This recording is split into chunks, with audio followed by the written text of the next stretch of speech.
Hi, Jeff Lawton here, coming to you from the Dead Sea Valley, 400 meters below sea level in Jordan. And this is the Green in the Desert project. And I'm going to talk to you about shade and the importance of shade when you're establishing a dryland project, a project in the desert. And we're going to talk about some interesting characters in the plant world. Some of the characters I really love, actually, and we're going to talk about their beautiful patterns and their beautiful abilities and performance. We've got very few left of the original hardy characters we used to pioneer this site, because we're going through a much more established system. It's quite sophisticated. The views around are windows through the early morning light, and there's herbage everywhere at this time of year. It looks very lush, but it wasn't like this. It was really hardy. It was mostly rock on the surface with really dusty, poor soil. So a lot of people would love to have a system like this, and that's understandable. But how do you get there from such hard conditions? Well, you start off with some very beautiful hard-working elements that get the site ready to become more and more sophisticated and more diverse and more lush. Here's one that's left here. It's actually a local. It's the only large spiky hardy legume tree out of that original assembly. We've left it here almost central in the site near the nursery. It's a Jerusalem Thorn. It's called Parkinsonia. It's been quite pruned and shaped, and I'm going to talk to you about pruning and shaping even the hardy characters. She's a bit thorny. They all are. The hardy characters are a bit thorny. Thorns, like spines on cactus, attract little tiny droplets of dew early in the mornings when you have moisture in the air. It's not necessarily raining, it's just humidity. So you get little tiny captures on all the little spines that just add a little bit of an advantage, and also makes these species hard to eat because they're so thorny. So this one's got nasty little thorns. They're not as big as some, but they still give you a good sharp poke. They're definitely like little needles, and we'll see that all of them are like that. But there's one character that becomes quite obvious when you look around without prejudice or preconceived ideas of what you need to do. Just stay very open-minded, kind of in the neutral zone between the hemispheres, almost like you're meditating, zazen walking through the landscape, simply observing and receiving information. There's something very obvious when you look out there in a lot of deserts, and definitely this one, that there's a species out there doing all right on its own with the least amount of attention of any species, that is a leguminous species and fixes nitrogen, in other words, recovers from any kind of abuse, will take any kind of pruning and management and shaping, and that is the Prosopis. It's a species, there are many Prosopis, appear in different dryland climates. It's sometimes called mesquite, but the Prosopis has particular qualities, and that's what pioneered this site en masse to start with. That was our biggest friend, but they're gone. We're taking them out. There's one or two just shooting back from old stump coppice that I can show you, but that doesn't really explain what we did. So we're going to have to go off-site. We're going to have to go for a little walk and a little drive around, and I can explain to you about the Prosopis and why such a unusual tree that a lot of people hate, because it volunteers to pioneer systems. And it's funny. It's funny. People often attack the willing volunteers who are prepared to come in and do the hard work and take over damaged ground and bring the ecological cycles back. So that's an interesting human trait that we we repel the volunteers who are coming in to build organic matter and provide shade. Instead of working with those wonderful giving elements and then building towards an ecology that has potential to be designed as a productive ecology. So we've got to get over that, and we've got to realise that we have to look carefully at these elements. Before we go for a walk, I'm just going to turn the camera around and give you a pan view of where I'm standing and what I'm looking at while I'm talking to you, because I just got to do it. It's just a gorgeous scene here in the early morning light.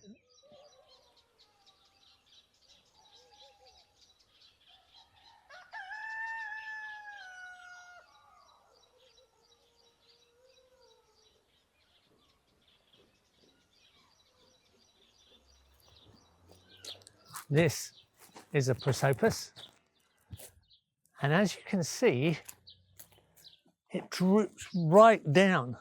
They actually put out a canopy that comes right down to the ground, and they shelter their own root zone. Even the hair roots out on the edge of the canopy are sheltered. This is one we planted before we built the wall in the project. It's actually just outside now, and we've left it. And underneath, apart from the fact there's lots of garbage and things that have accumulated, because it captures materials and you get a lot of mulch. You've got a lot of organic matter on the ground here, dropped from this tree. It is literally a sheltering event and a shading event. It's very thorny, has lots of thorns. It's in flower right now, and there's a lot of pollen coming down and flower material coming down. But this is an absolute classic. Let me walk you in and show you. Well, I'll just walk in, right? I can walk in. The sheep get under these for shade. So you can walk inside. Oh, thorn's got me, yeah. I can walk inside. I can nearly stand up in here. I've got to watch the spikes. And I'm sure this tree's had quite a bit of abuse over the years.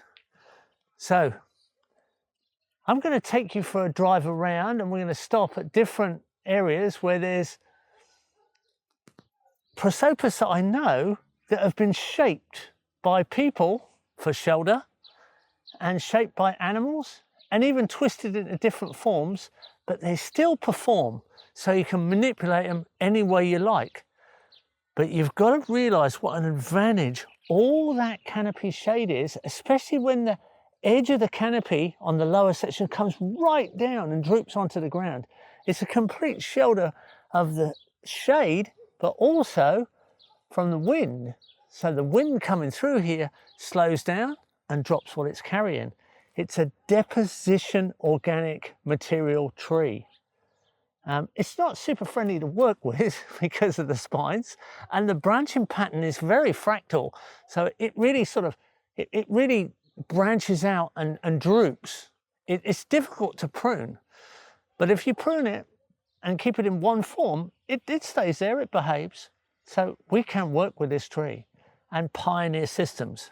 As you can see with the ground here, it's nothing but rock and gravel and, you know, old building material and all kinds of things lying around. You see them just about growing on solid rock. Here's a section of Prosopis by the side of the road, and they've actually been pruned, so they've got straighter trunks, and they've lifted up. They've obviously left one leader, and people sit here and wait for lifts. I've actually got some concrete blocks here that people sit on. So they're quite large trees. They've pruned them to stand up with leaders and form trunks, and that's what they've done. I'm sure they keep pruning off the bottom a little bit, but they've been here a long time. And then when you look down on the ground, the whole thing is Prosopis leaves. The whole thing is just fine Prosopis leaves everywhere. Obviously the animals shelter under here as well.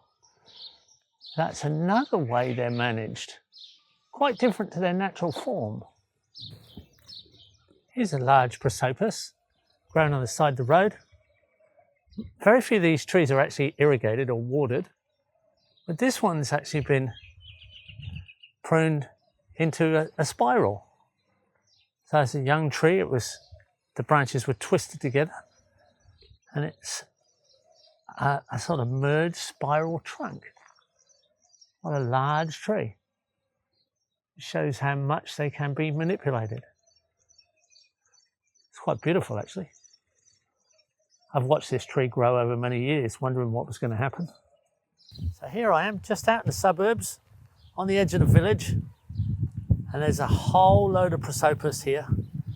It's been cut down, and it's really resprouted. So that's what we're looking at. We're looking at that level of resprout. It's pretty thorny in there, but there'll be a stump in the middle of that. So this is the beautiful, lush regrowth that you can expect when you start working with Prosopis and using it as a coppice to grow yourself mulch. And this initially is just shade, but it goes into this mulch function for a little bit as you control it and keep defoliating it. But that's the response. What a vigorous plant. Well, I'm out here in absolute desert landscape. There's nothing but desert around me. No assistance whatsoever. The one tree that's still flourishing pretty well is Prosopis. And that's what I've been trying to show you all the way through. This main pioneer starts the sequence of recovery, and that fast tracks you off the start line. You get going quickly. Let me show you how rugged this tree is. Look at this. No assistance at all. Even up there on the skyline, the one tree that you can see pioneering ground is Prosopis. It's the one recovery tree that really makes the difference. So there you go. When you assist it, it really starts to work for you. Okay, so I'm back on site with our barking dogs, and I'm just outside the compost chicken pen area. This is the engine of fertility that creates compost all the time with chicken interactions and human interactions. But I'm not here for that. I'm here to show you the last Prosopis that's actually on the site. And we've left it there. It's coming up from the next door, which we're now responsible for. And we've left it because it covers the top of the chicken pen and the side from the harsh westerly sun. The west is always the orientation that you fear the most in dry, hot lands, because the sunset after the heat of the day, that low sun angle gives you that extra burn. You really want to shade off the west as heavily as you can. You shouldn't have any windows on that side of your house, actually.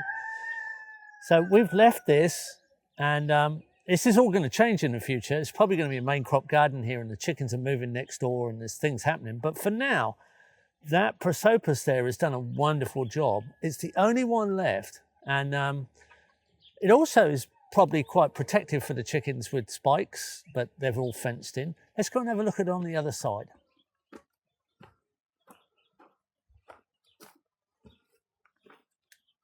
Well, look at that. Such harsh conditions. Roots exposed with the building going on next door here. Excavations come through. Still looks perfectly healthy.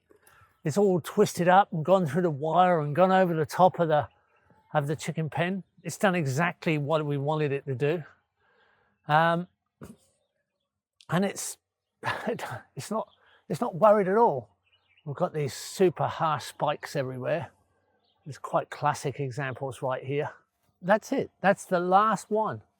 Everything else was cut down and dealt with. And that's what I need to show you next. What happens when you cut them down? And then what do you do with all this material? Because you've had to let it go through to this size and bigger even in succession to do the shading so that you can go into a more sophisticated support species. And we're not even talking fruit trees yet. We're talking about how we continue to support. But you have to work with the pioneer sequences that you are designing. Remember, you're designing permanence. You know, here we're designing for the next century and beyond our lifetime. But to initiate this in such harsh conditions, you need these rugged pioneers. You need to sequence them out as quick as you can, but they're at least going to get to this big. So I've got to show you how you deal with that. So this is regrowth Prosopis coming from a stump cut at ground level. It just comes back. It's already spiky. It's a little bit softer on the ends. It's almost herbaceous on the ends, like a lot of legumes, but quite quickly the spikes start. They're soft to start with, and they're harder lower down as they mature. So it's still a difficult character, but nowhere near as difficult as a mature tree. And what we do is we just cut these off with secateurs or machete, whatever you like. It can be as rough as you like if you want the tree to stop functioning. It's giving you this mulch regrowth, which is good, and it's fixing nitrogen in the ground. But if you want it exiting the system, if you want it to take it out, you just don't let it grow any leaves. And you go towards your higher quality legumes that are user friendly. It's time. You've decided, you've orchestrated the succession. It's time to go. You've done your job. Thank you. So it's a beautiful thing working with time schedules. You're stacking time and space in a system. You're a time stacker. So you can kill any tree or any plant if you don't let it grow leaves. You don't have to use any poisons. You just stop it photosynthesizing and it has to die. They cannot live without leaves. So their roots will die in position. This was quite a big tree, and it's been cut a few times. It's resisted, it's come back. We'll cut it and it'll die, and its great big root net will die in the ground as compost corridors rich with nitrogen way down. I mean, these trees have been recorded to go to 48 meters, but they average 20 plus meters, 24 meters, they reckon, but can go to 48. Amazing. You can't structure the soil with that dendritic pattern like that any other way without major disturbance. This is a harmonic pattern down in the ground, fertilizing with natural fertility. Wonderful thing, beautiful thing to interact with. Here's another classic example. And here, we've actually got Leucaena germinating in amongst the regrowth. So I'm just going to take out the Leucaena. It's the more sophisticated legume that we've succeeded with. And it's user-friendly. It's got no thorns. It's 38% green leaf protein. It's almost as rich as lucerne. And it's pretty hardy, but not as hardy as a Prosopis. Obviously, by the way they germinate out there in the desert with no help whatsoever. So I'll just take this out.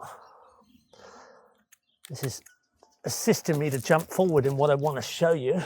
But anyway, let's clear the way so you can see the real rough guy. There, so Leucaena's more or less pruned out. There always few around. They're wonderful trees. I'll clear these little herbaceous weeds so you can get a good look at this. All right, that is one of the last Prosopis stumps on the site. So all we do is we just cut it. It's thorny, it's difficult to deal with, and we just cut it as low to the stump as we can. And I had to be careful. It's thorny. I should probably be wearing gloves, although I don't like wearing gloves. But with this, you almost need welder's gloves.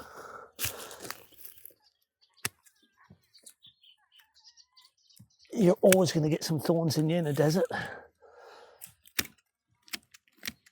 And when I clear out here a little bit, they don't have to be nice cuts, because you are trying to take the plant out and stop it regrowing because you've finished. But here we go, we're nearly there.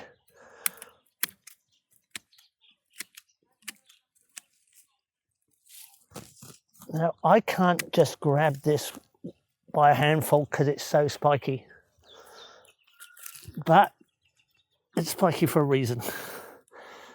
And there is a mixture of regrowth here. As I say, the Leucaena's actually volunteered to demonstrate to us it's time. Our time has come. we can germinate right there with the Prosopis. But this is the tree, this is the stump right here. That's what we have as a Prosopis stump regrowth. And that's all we've done. We've cut them all down. And this stump's been pretty well abused, actually. It's got a great big scar on this side. Still come back, but it won't keep coming back if we keep defoliating it like this. There's a limit, even to Prosopis, what they can stand. So, you know, that's typical permaculture design, actually. The most fertile ground has undisturbed, partly disturbed, and heavily disturbed ground in a matrix, and the edge between is where you get most fertility. So as we disturb the Prosopis out of the system, other elements take up the edge effect. There we go. You've been witness to one of the last Prosopis getting cut out of the Green in the Desert site. So there's a lot of material came down when it was a big tree, like the one I showed you over the chicken pen. And that's quite a volume of stuff, and it's difficult to deal with. So we had to come up with an idea, a design element that would deal with that. And we don't want to burn it. We want the organic matter on site, although you could burn some of the stump. A bit of firewood's okay to use in the stump, but there's a lot of material, a lot of branches and a lot of leaves, and you're gaining all that root material underground as well, which most people don't think about. Massive amount of root net under there in a beautiful pattern. But what do you do with this spike? Well, you put on a pair of gloves and you start chopping it up till it's small material like that. So gloves, secateurs, loppers, pruning saws, even little battery chainsaws today, and even a chainsaw. But then you still got to put it somewhere. And we came up with this idea that we'll just dig great big pits, about 2 meters wide and 2 meters deep, like not like a banana circle, much deeper, almost like a mine shaft, 2 to 3 meters, some of them were. And then we piled the material around it and filled it full of logs and branches and leaves, and jumped up and down on top of it, and we wore gloves, and it was hard work, but you only got to do it the once, just the once. This is your moment in the successional cycle to get something really right. We called them spiky pits. We came up with a terminology called spiky pits, and something absolutely amazing happened. Let me take you up to that part of the site and show you. So if we walk up from where we just cut the Prosopis, past the chicken pen, we come up almost to the corner of the site and up this top track here. Now this area of the site was the most infertile. It was the driest, least watered because of the irrigation doesn't come in quite as well here. It's high in the site, and now it looks fantastic. It's really thriving up here. But it's very hard to establish this section.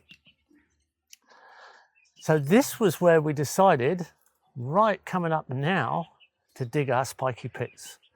We dug 3 spiky pits. Here's one here, just like a pile of sticks at the moment.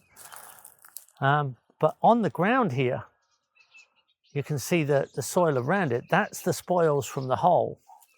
And that pile there goes down 2 to 3 meters deep, and in there and 2 more in this same zone are all our Prosopis. So if we come over this way, it's hard to even see there was anything there, but we can show you the before shots. There's another spiky pit here. So what we did was, as we got a reasonable layer in there, we just piled on manure. So we put manure and then more Prosopis and other thorny legumes as well, but mainly Prosopis.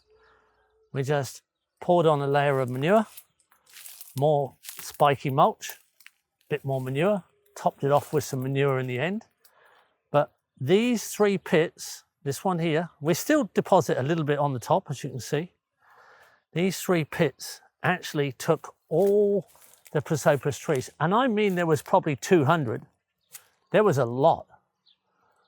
So there's logs at the bottom, and all the way down, there's layers and layers and layers of chopped up spiky branches and leaves, and every now and again, a layer of manure.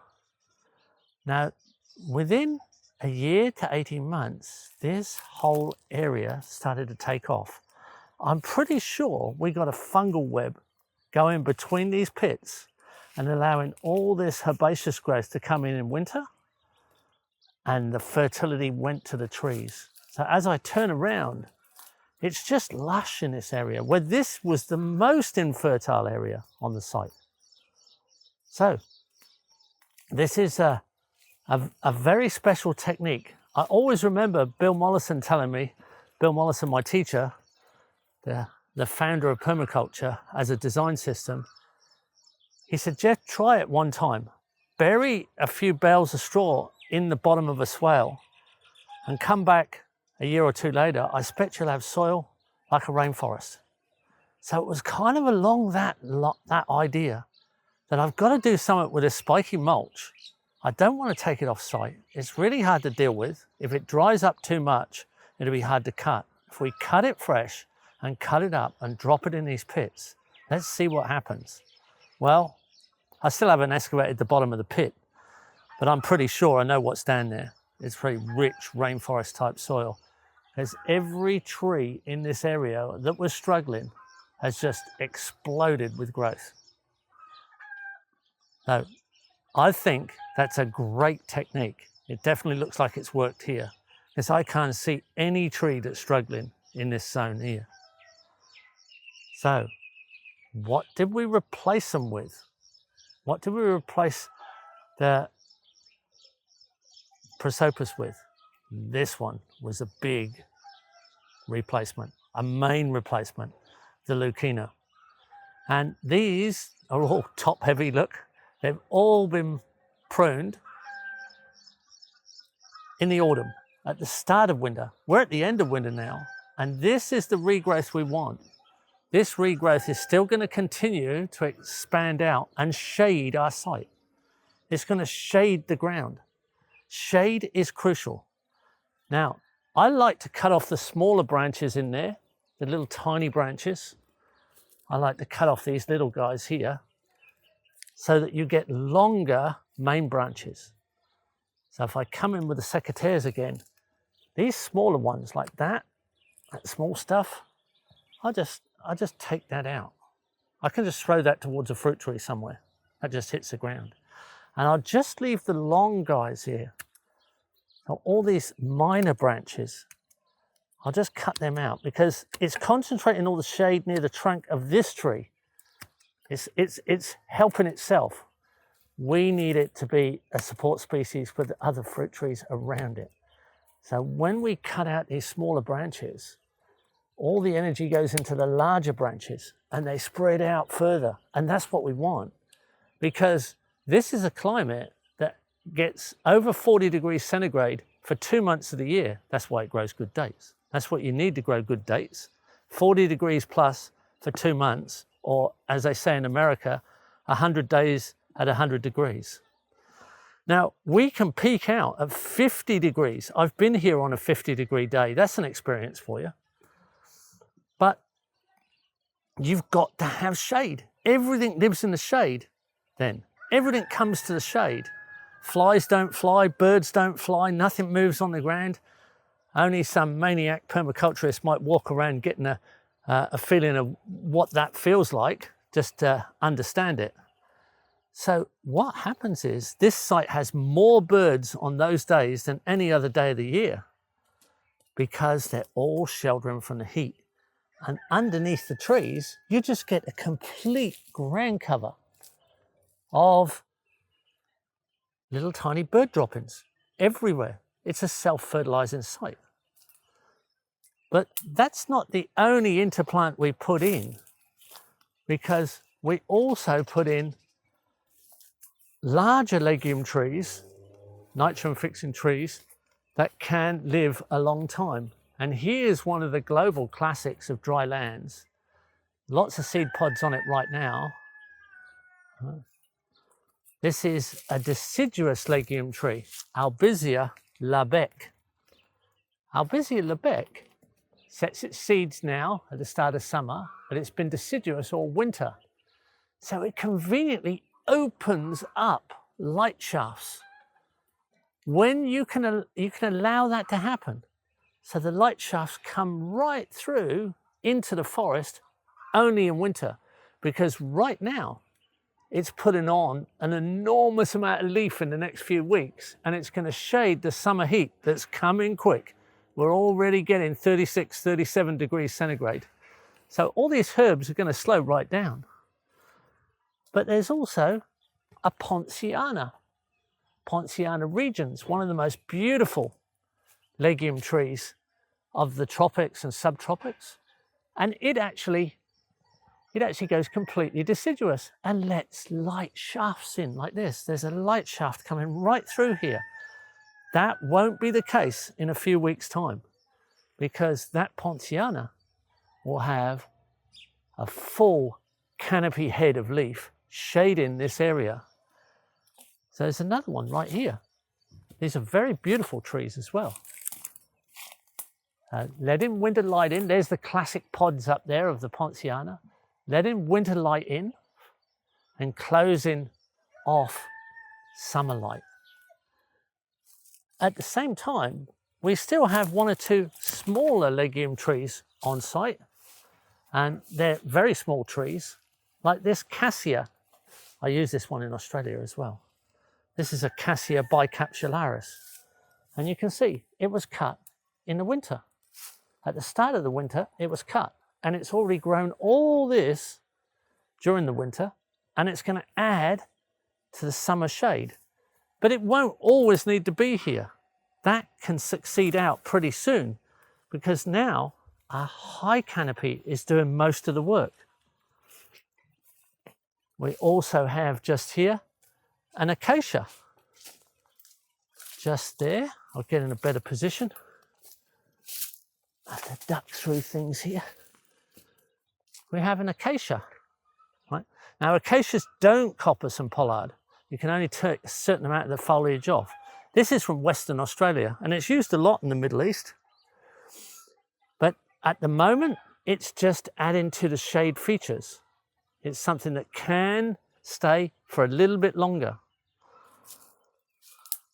We've also got our neem trees, and we cut our neem down, and we cut it to a level where we can pollard it.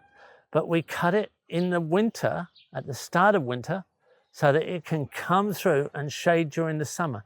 It's all a strategy of allowing some winter light in, but enough regrowth to recover to shade our summer. We have Casuarina. There's a few Casuarina here. They actually fix nitrogen and phosphate. So I use them as trellis trees. I grow climbing vines on the Casuarina. And I think it stresses the Casuarina for it to fix nitrogen and phosphate a little bit more. And then when the vines die down in winter, because they're summer growth vines, I get a better response around it. Here's a carob. I'm just next to a carob, almost in the complete shade, looking very nice. So I want to walk over towards the wall that's on the south side, because over here, there's the physical structure of the wall that's actually creating shade. Now, there are little swales through here, all the way through the site. There are little swales. I'm walking in one now, but you just can't see the form of them much anymore because of all the regrowth. Now here, the physical wall makes it more fertile in this area because it's got the shade from the structure. And so you've got an assistance from the wall, and you've got a lot of ground cover here helping as well, because it's found it easier to establish. You've got to switch off the accelerator, because it's the accelerator of the sun that actually can't be facilitated with both water and fertility. If you've got enough water and you've got enough fertility, you can grow in absolutely full sun. But you don't have enough water by a long, long way when you've got such heat and such evaporation. Here, there's been a pruning of the herbs. They've cut in herbs down to mulch the trees and re-establish or establish more ground cover. And I'm stood right next to a neem. So this neem tree's been pollarded to let in more light. We have more neem than we need, so we can put it into function. It's not just legume trees that we pollard and produce mulch with. We also use non-legumes that are very hardy. And here's a hibiscus tree. So this hibiscus tree is Hibiscus tiliaceus. It's actually a tree that grows on the beach in Australia. So this grows very well from a coppice or pollard. So this has been cut quite a few times. I'm going to break that too easily there. There's the head of the tree where it's been cut.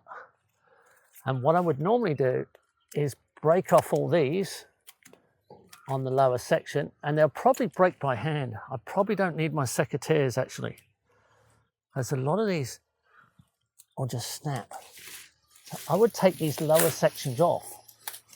I'll just cut these off and I can break them because they're epicormic growth. They're just coming straight out of the trunk. It's almost like herbaceous material. I'm just taking all that off, take it right back. No tool needed. Yeah. I've got mulch for a fruit tree. It's not leguminous, but it's still high carbon, still good stuff. You'll take anything you can get. It's a different kind of material. And then I would just take these off because they're going to get quite big. These lower regrowth sprouts. Take all these off here. And just leave a head of regrowth. There we go. I'll rub all these off. Got some nice mulch there. One more there. Take that off.